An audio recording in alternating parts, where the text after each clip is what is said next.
আরে বাবা, ইমানদারের জন্য সব ফ্যাসিলিটি আছে, ইমানদারের জন্য সব ব্যবস্থা আল্লাহ দিয়েছেন।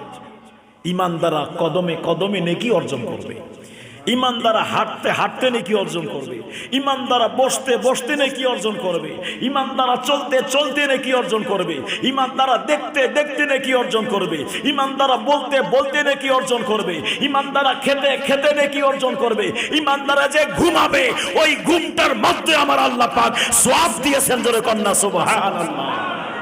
ইমানদাররা ঘুমালে ঘুমাতেও সওয়াব আছে। আরে একবার তো চিন্তা করেন আমাদের দাম কত।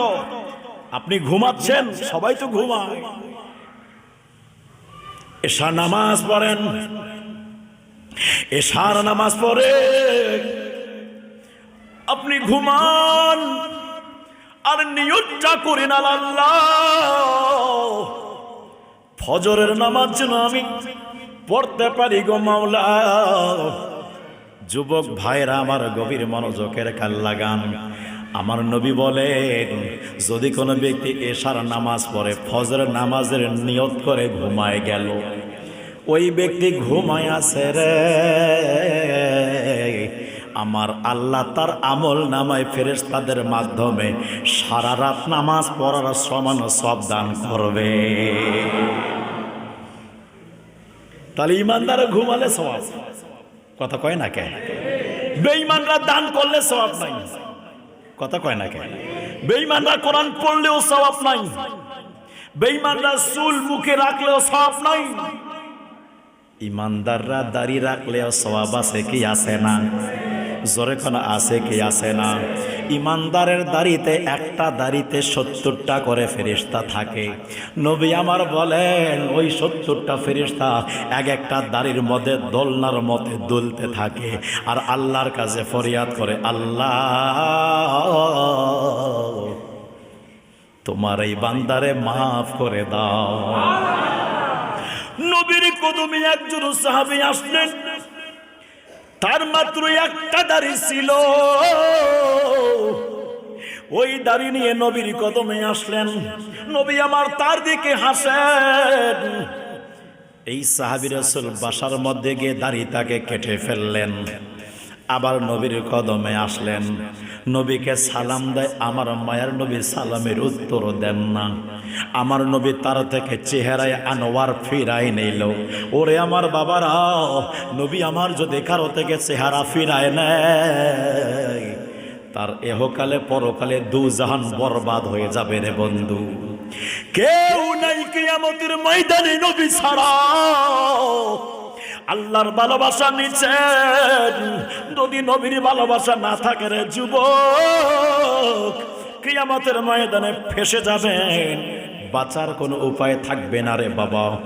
এইবার সাহাবী রাসূল বারবার নবীর কদমে আরজ করতেছেন, নবী গো, ও মায়ের নবীজি, কি অপরাধ হয়েছে গো নবী? আপনি আমার থেকে মুখ মোবারক ফিরাইয়া নিয়েছেন ইয়া রাসূলুল্লাহ। সাহাবীর চোখে পানি। আরে সাহাবীরা আপনারা আমার মতো নবীকে ভালোবাসে না। সাহাবীদের প্রেম হলো আলাদা, সাহাবীদের মুহাব্বত হলো আলাদা, সাহাবী রাসূলের মুহাব্বতের কোয়ালিটি আলাদা। জীবনে এক মুহূর্তে নবীর কদমে দিতে ওনারা দ্বিধাবোধ করে না।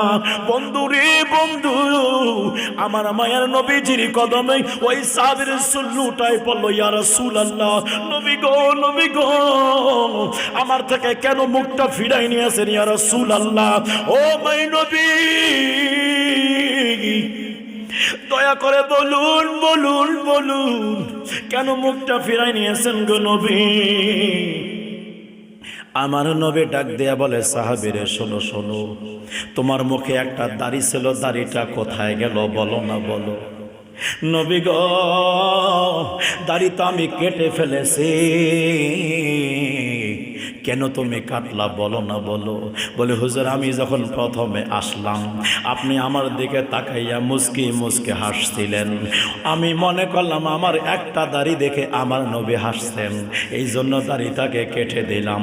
আমার মায়ার নবী বলে ওরে আমার আশে করে আমার দিওয়ানা, শোনো শোনো, আমি তোমার একটা দাড়ি দেখে আমি হাসি নাই, আমি আমার আল্লাহ আমার উম্মতকে কত ভালোবাসে এই দৃশ্যটা দেখে আমি হাসছিলাম রে আমার পাগলা।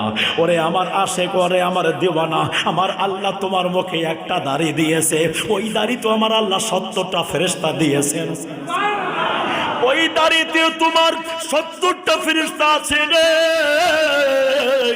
এই খুশিতে আমি হাসছি।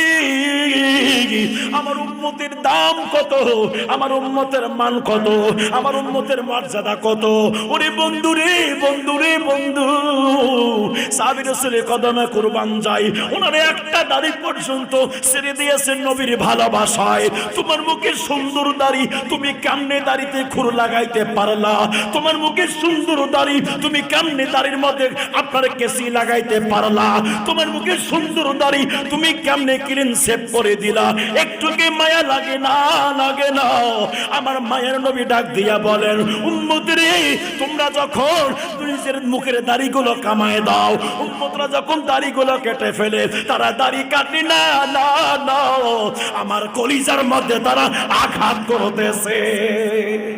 ওরে রে যুবক ভাইরা, দাড়ির মর্যাদা অনেক আছে রে বাবা, এই জন্য বলছি দাড়িগুলো ছেড়ে দেন, দাড়িগুলো ছেড়ে দেন। দাড়ি হলো মুমিনদের একটা অহংকার, সৌন্দর্য। এই দাড়ির মধ্যে অনেক নূর আছে রে বন্ধু। কতগুলো ফেরেশতা, একটা দাড়িতে যদি 70টা ফেরেশতা থাকে তাহলে কতগুলো দাড়ির মধ্যে ফেরেশতারা আপনার জন্য দোয়া করতেছে। কেউ দোয়া করুক অথবা না করুক, ওই ফেরেশতারা দোয়া করে। বাবারা আর একটা কথা মনে রাখবেন, মনে রাখবেন, নামাজ যখন পড়বেন তখন সওয়াব পাওয়া যায়, রোজা যখন রাখবেন তখন সওয়াব পাওয়া যায়, তেলাওয়াত যখন করবেন তখন সওয়াব পাওয়া যায়, দান খয়রাত যখন করবেন তখন সওয়াব পাওয়া যায়, মানুষকে ভালো মন্দ কথা যখন বলবেন তখন সওয়াব পাওয়া যায়। আমার বন্ধুরে, ও আমার আব্বাজিরা, ও আমার বাবারা রে, ও যুবক ভাইরা, আল্লাহ পাক একটা সওয়াব উম্মতে মুহাম্মাদের এমন ভাবে দিয়েছে যেটা কন্টিনিউ জারি থাকে, কখনো বন্ধ হয় না, কোনদিন বন্ধ হবে না। যেহেতু দাড়ি মুখ থেকে খুলে রাখা যায় না, কথা কোন ঠিক না? দাড়ি যেহেতু মুখ থেকে খুলে রাখা যায় না, এই দাড়ির সব কোনোদিন বন্ধ হবে না। 1 সেকেন্ডের জন্য বন্ধ হয় না, দিনে বন্ধ হয় না, রাতেও বন্ধ হয় না। ওরে আমার বন্ধু রে, ও যুবক ভাইরা, একবার চিন্তা করে দেখো তুমি কোন নিয়ামত থেকে নিজেকে ক্লিন শেভ করে, কোন নিয়ামত থেকে নিজেকে বঞ্চিত করে দিলা।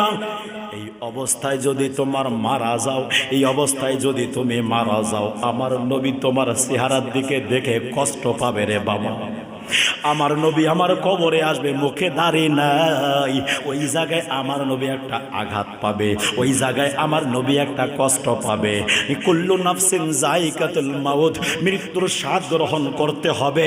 কোন সময় ইন্তেকাল করব আমরা জানি না, কোন সময় মারা যাব আমরা জানি না।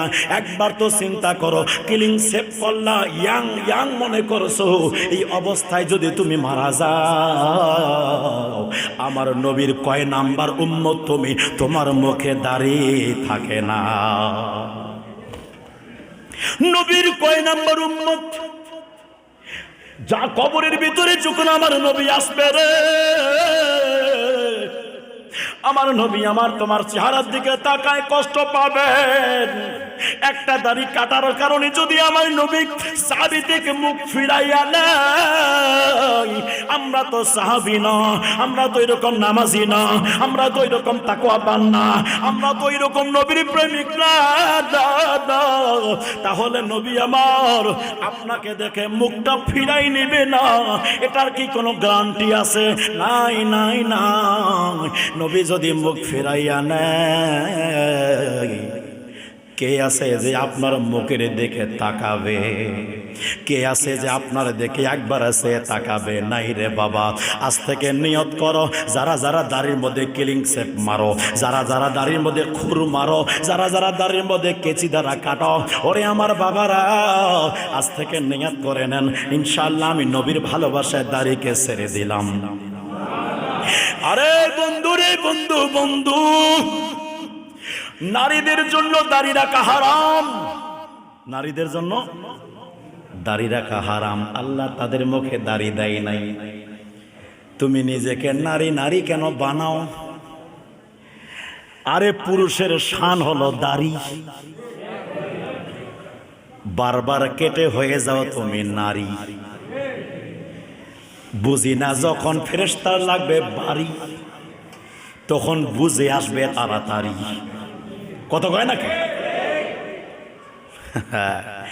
পুরুষের শান হলো দাড়ি, কথা কোন নাকি? কেটে ফেলে হয়ে যায় নারী, কথা বল ঠিক কিনা? এটাই কিন্তু বাস্তব ভাইরা। যখন ফেরেশতার লাগবে বাড়ি, বুঝে আসবে তাড়াতাড়ি। মুর্শিদুল ইসলামের কথা বুঝে আসছে না? ফেরেশতার বাড়ি পড়লে তখন বুঝে আসবে। ওরে আমার বাবারা,